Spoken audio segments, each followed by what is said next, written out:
Boa noite a todos. O nosso tema de hoje, ele aborda uma situação sempre de muita comoção, porque ele fala sobre o desencarne coletivo. Essas grandes tragédias que a gente vê, né, ocorrendo por aí, e esse é exatamente o nosso tema. A gente vai procurar abordá-lo da maneira mais,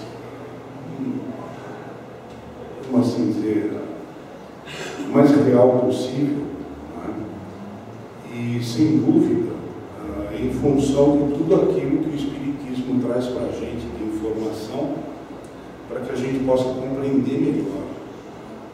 Logicamente, nós não vamos conseguir esgotar esse assunto em 20 e poucos minutos, 30 minutos, mas eu acho que é legal, pelo menos, a gente fazer uma abordagem geral, principalmente daquelas grandes questões que a gente tem, né, numa situação dessa, e dizer, poxa, quanta gente inocente, quanta criancinha, mas como é que pode, e por aí vai. Né? São questões que a gente tem. E eu acho que a gente pode começar. Eu peguei algumas questões do Livro dos Espíritos e alguma coisa também em obras póstumas, e é isso que eu queria partilhar com vocês. No Livro dos Espíritos, na questão 737, que faz parte do capítulo da Lei da Destruição, o Kardec pergunta o seguinte, o Espírito Verdade: com que fim o Deus fere a humanidade por meio de flagelos destruidores? Por que Deus faz isso? Ele responde: para fazê-la progredir mais depressa.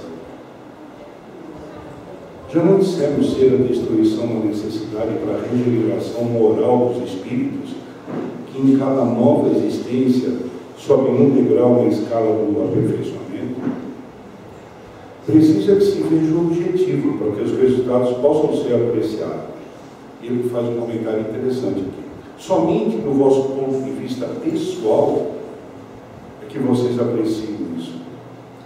Daí vem que vocês os qualificam de flagelos, por efeito do prejuízo que isso causa a vocês. Essas subversões, porém, são frequentemente necessárias para que mais pronto se dê o advento de uma melhor ordem de coisas e para que se realize em alguns anos o que teria exigido muitos séculos.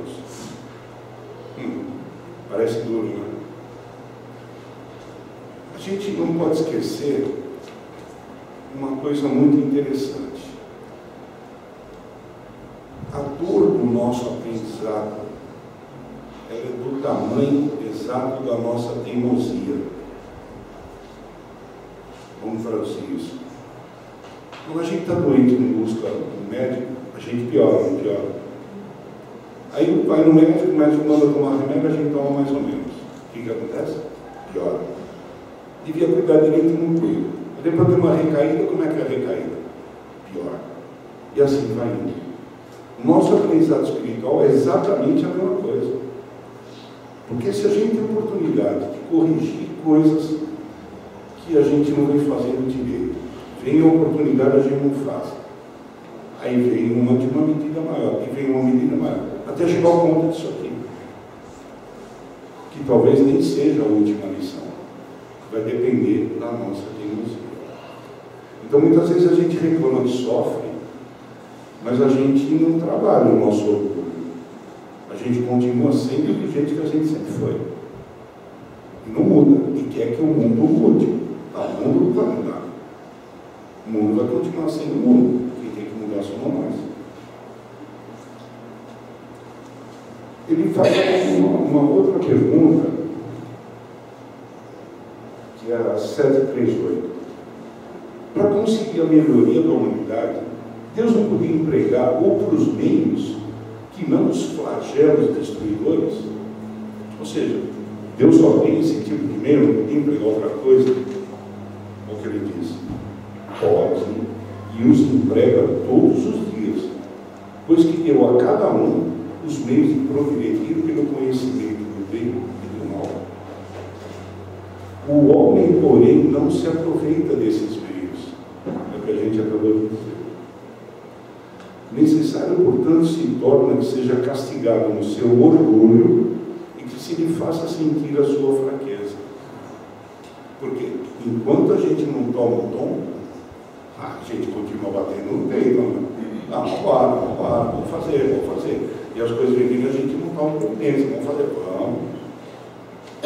Ou seja, ele está dizendo exatamente isso. A gente tem todas as oportunidades do mundo para mudar o nosso comportamento e a gente não aproveita isso. A gente continua fazendo conta que não vê, que não ouve, e por aí vai. Aí ele faz uma outra pergunta muito interessante. Mas, nesses flagelos, tanto sucumbe o homem de bem como o perverso. É justo isso? A gente se pergunta isso. Então, ao invés de usar a pergunta que tem aqui, que é muito legal, eu encontrei a resposta uma outra resposta exatamente em relação a isso. E vocês me desculpem, eu vou ler na íntegra para que a gente não perca coisas muito legais que tem aqui. Está em Obras Póstumas. Ele diz o seguinte, no meio do texto: 3 caracteres há em todo homem: o indivíduo, que é o ser em si mesmo, o de membro de família e, finalmente, o de cidadão. Sobre cada uma dessas 3 faces pode ele ser criminoso ou virtuoso. Isso é, pode ser virtuoso como pai de família, ao mesmo tempo criminoso como cidadão, e reciprocamente. Daí as situações especiais que para si cria nas suas sucessivas existências. Mas vamos lá, depois nós vamos trocar isso.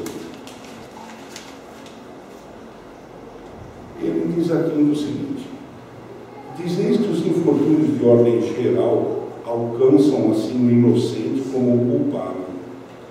Mas não sabeis que o inocente de hoje pode ser o culpado de ontem?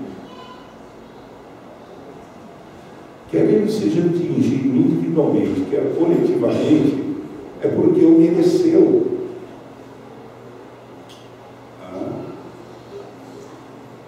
Depois, como já dissemos, há as faltas do indivíduo e as do cidadão. A expiação de umas não isenta da expiação das outras, pois toda a dívida tem que ser paga até a última moeda. As virtudes da vida privada diferem das da vida pública. Um que é um excelente cidadão pode ser péssimo pai de família. Outro, que é bom pai de família, probo e honesto em seus negócios, pode ser mau cidadão, ter soprado o fogo da discórdia, oprimido o fraco, manchado as mãos em crimes de lesa sociedade. Essas faltas coletivas é que são expiadas coletivamente pelos indivíduos que para elas concorrem, os quais se encontram de novo reunidos para sofrerem juntos, ou para terem ensejo de reparar o mal que praticaram, demonstrando devotamento à causa pública, socorrendo e assistindo aqueles a quem outrora maltrataram. Assim, o que é incompreensível, inconciliável com a justiça de Deus, se torna claro e lógico mediante o conhecimento dessa lei. Ou seja, a primeira coisa que a gente tem que compreender é: o mundo não está o Deus dará, expressão popular, né? O mundo não está o Deus, não, o mundo não está o Deus dará. Isso aqui não está o caos. Cada indivíduo tem seu protetor. Cada família, além dos protetores individuais, tem o seu protetor. Cada cidade, cada nação, cada raça tem exatamente toda a sua direção e controle. Nada está jogado. Então, quando a gente vê o que aparentemente é algum inocente pagando algo que não deveria pagar, na verdade ele está pagando algo que ele teria que pagar. Aos nossos olhos, Parece que não.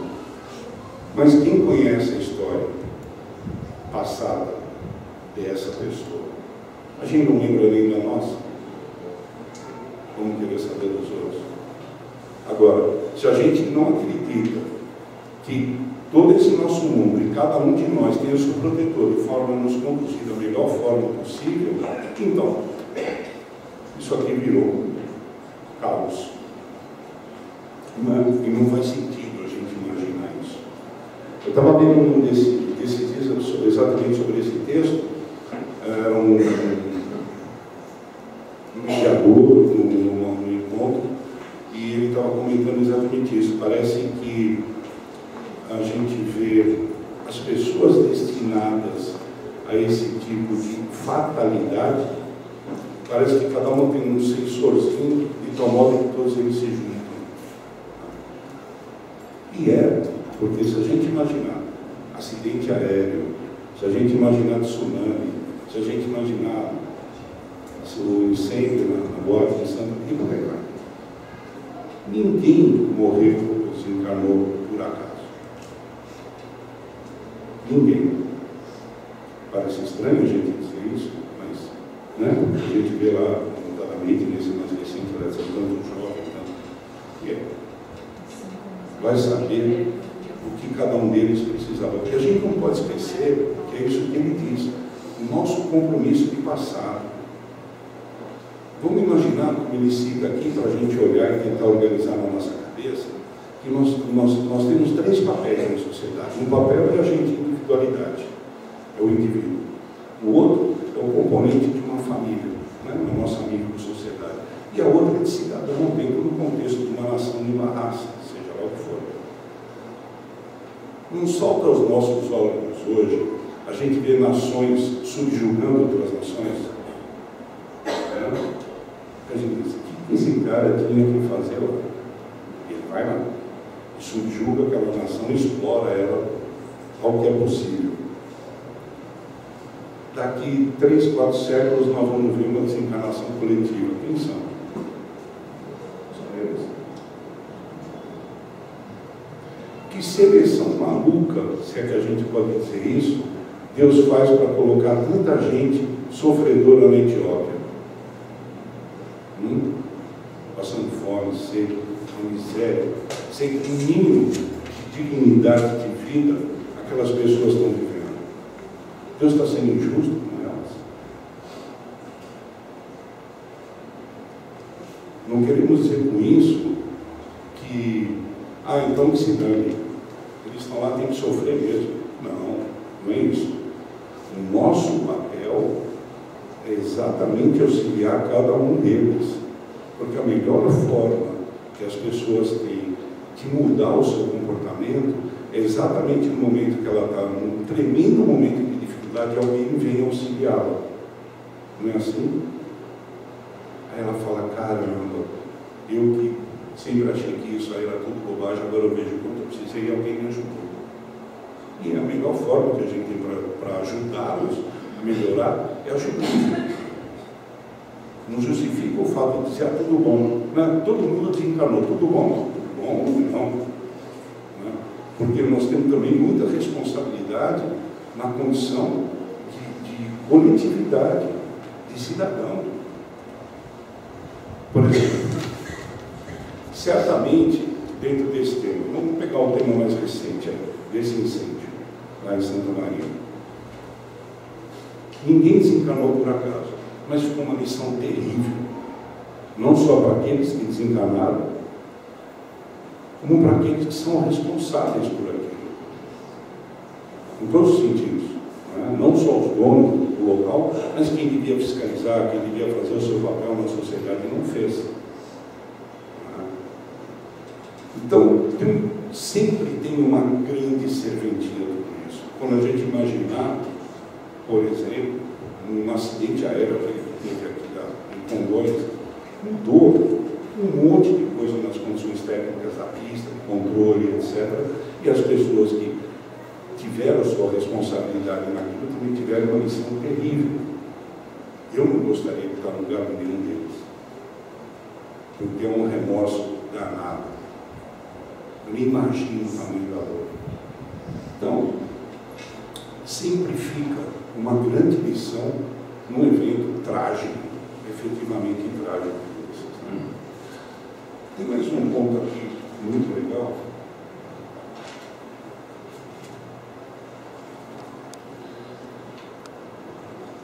Que ele comenta aqui, eu praticamente já comentei com vocês, mas aqui, olha.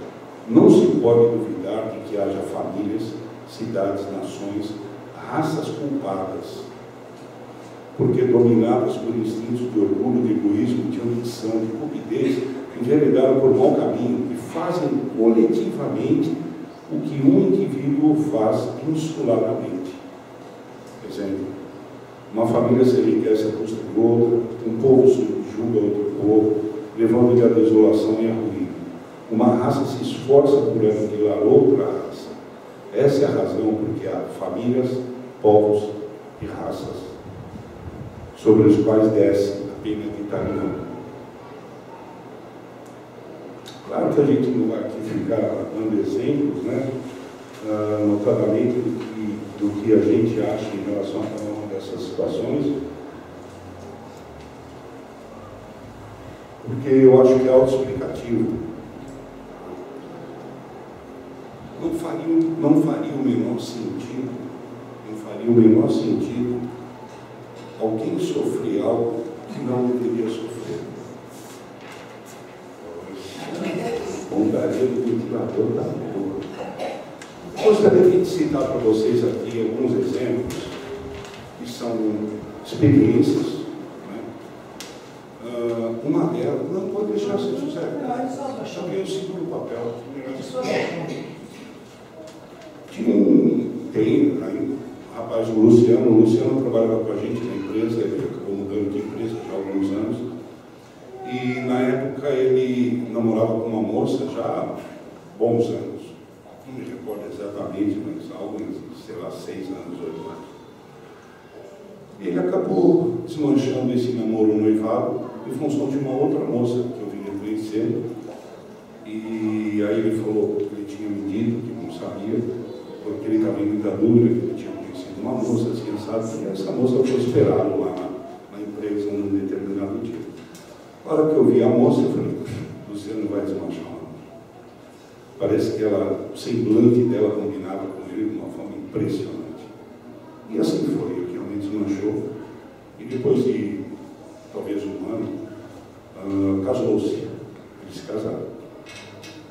E foram morar em Santo André, a empresa na época era em Diadema. E nesse contexto, 2 ou 3 meses de casado. Uma noite ele estava voltando do trabalho, de ônibus, por alguma razão, aquele dia ele estava de ônibus, uma época ele estava de ônibus, eu não me recordo exatamente. E ela disse que então ia de carro pegá-lo no terminal de ônibus. Ele disse, não precisa. Não é tão pertinho de casa, 3, 4 quadras. Ela disse, não, mas à noite você vai chegar às 11 horas, é meio perigoso, eu vou te buscar. E assim ela fez. E quando ela chegou no ponto de ônibus, no terminal de ônibus, ele estava descendo em direção a ela, estava no carro. 2 rapazes para assaltá-lo. Ele se virou, entregou a bolsa e falou, pode fazer o que vocês quiserem, mas não é? Está aqui a bolsa. O rapaz simplesmente puxou o revólver e deu um tiro. Aqui nele. Só que foi pegar a esposa sentada no banco do carro. Não pegou nele. No velório dela ele não se conformava com aquilo. E a gente conversou bastante. E tá, vocês imaginam como ele se encontrava. E inconsolável, lógico. Conversamos bastante. Ele disse que não acreditava mais em Deus. Blá, blá, blá, blá. Passado algum tempo, a gente continuou se falando. Né? E lógico, o tempo é um grande remédio. E ele disse que queria então, se fosse possível, naquela época já tinha uns 6 meses esse acontecido, e se ele podia receber uma psicografia da esposa. Eu disse a ele, na outra casa, que lá se esperava pelo menos uns 2 anos né, em casos excepcionais 1 ano, mas que eu ia conversar com o pessoal da casa. E estava o abatimento dele, realmente estava arrasado. E aí conversei com o pessoal da casa, em função disso, o pessoal disse: efetivamente ela não está em condições de dar nenhuma mensagem, mas provavelmente o vô, que a tem amparado, vai dar uma mensagem fora do livro. Assim foi com ele e tal, ele recebeu a mensagem. E o vô dizia que, apesar de todo o trauma, ela ainda não estava recuperada, né, de uma morte traumática dessa, mas que tudo fazia sentido. Já estava previsto. Se não fosse dessa forma, seria de outra, né? Porque Deus tem N meios para realizar o que é preciso fazer. Um deles é o que estamos vendo hoje. E que tudo aquilo fazia sentido, apesar de todo o trauma que aquilo estava causando. Ele saiu, né, um monte de interrogação, mas aquilo para ele foi realmente um lenitivo fantástico, que num tempo muito menor ele acabou aceitando a situação e se reergueu e seguiu a vida. Por que eu estou contando essa história para vocês? Exatamente para a gente saber que, quando se fala em uma bala perdida, não foi um inocente que recebeu uma bala perdida. Ele precisava de alguma forma desenganar. Não precisava ser dessa forma, lógico. Tem N formas. E Deus não precisa que um filho dele assuma um compromisso desse para que seja realizado alguma coisa. Né? Certamente esse rapaz que foi responsável por esse tiro tem lá sua coisa para fazer, para cumprir. Né? Isso aí Deus ele sabe. Não nem tecer qualquer tipo de comentário a respeito. Um outro caso são 2 rapazes que eram pilotos de aviação conhecidos, e eles faziam um trabalho de cargo, a gente chama de carga, avião só de carga, né? Não tem passageiros. E os dois, num acidente inexplicável, o avião simplesmente caiu e os dois encanaram, jovens, 40 e poucos anos. E claro que as famílias estavam indignadas com tudo aquilo, além de toda a investigação do acidente aéreo. Vocês conhecem essa história, que é para que tudo seja corrigido e não ocorram novos acidentes. O fato foi o seguinte: os dois, para a última prova reencarnatória deles, eles tinham pedido para morrer desse jeito, porque ainda tinha uma coisa que os dois não conseguiam apagar da responsabilidade dele, o fato deles, anteriormente à Idade Média, terem jogado diversas pessoas para matá-las de precipícios. E eles pediram que tivesse uma morte de tal forma que para eles compensasse. E aí a gente perguntou se precisava ser esse tipo de coisa. Né? Disse não precisava, mas eles pediram. Então, era a forma deles se achavam, a forma que eles achavam que iam resgatar.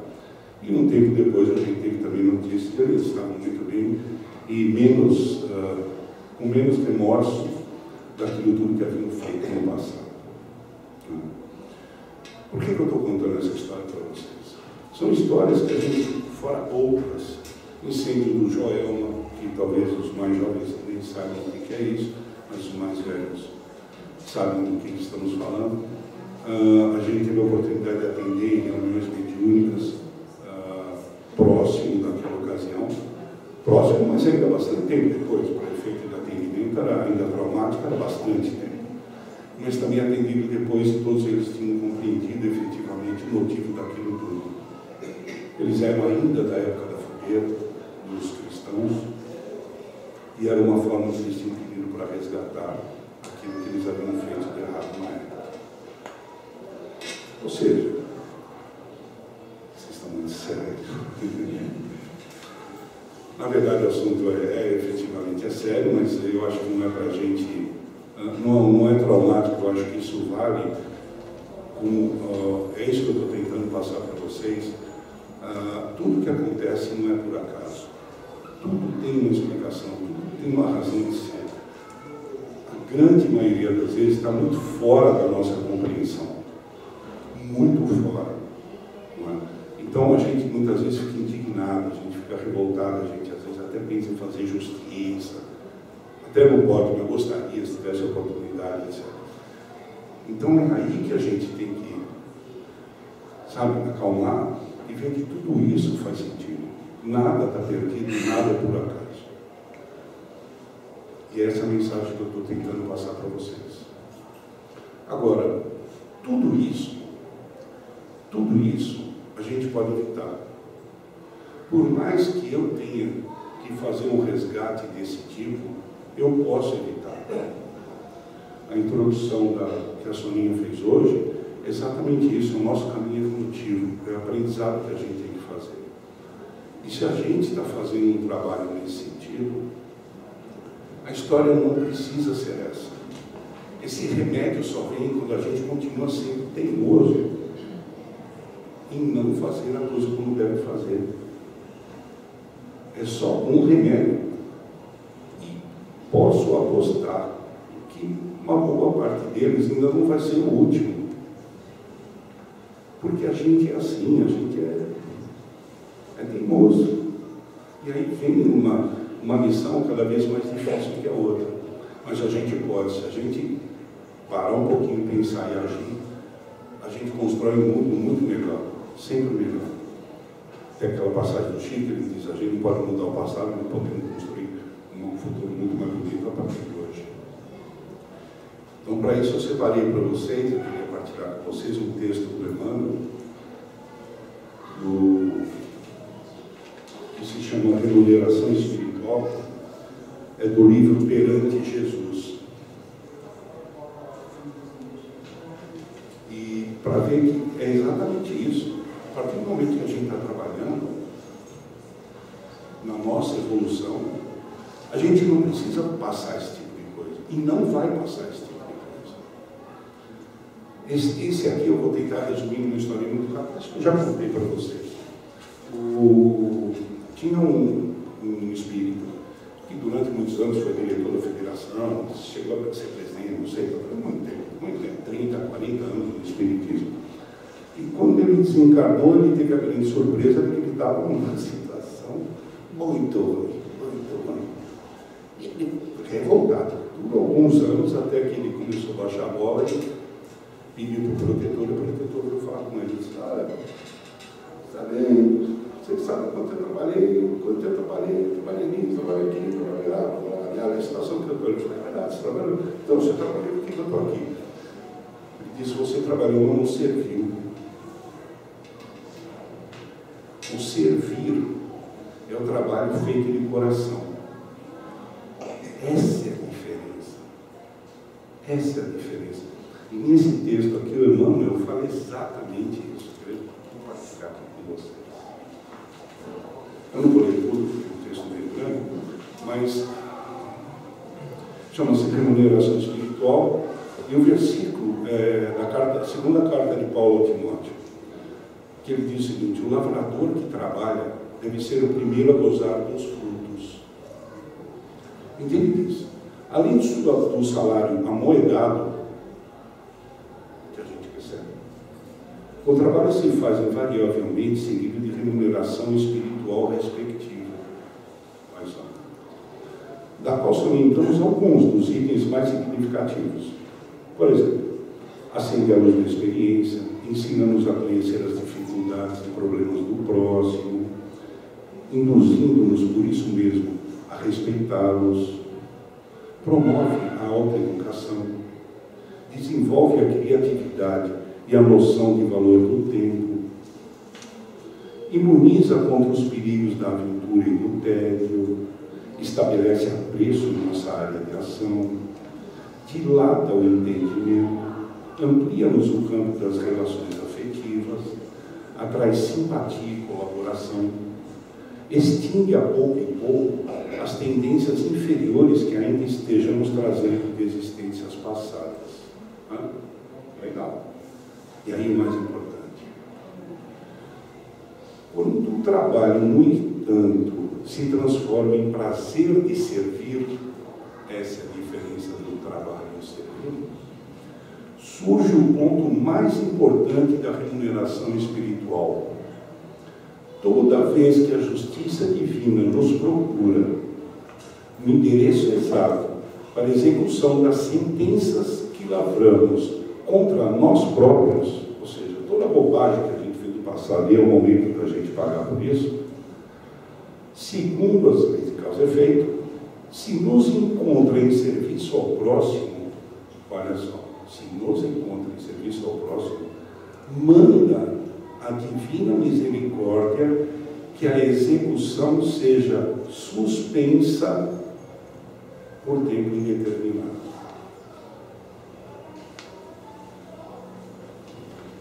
Ou seja,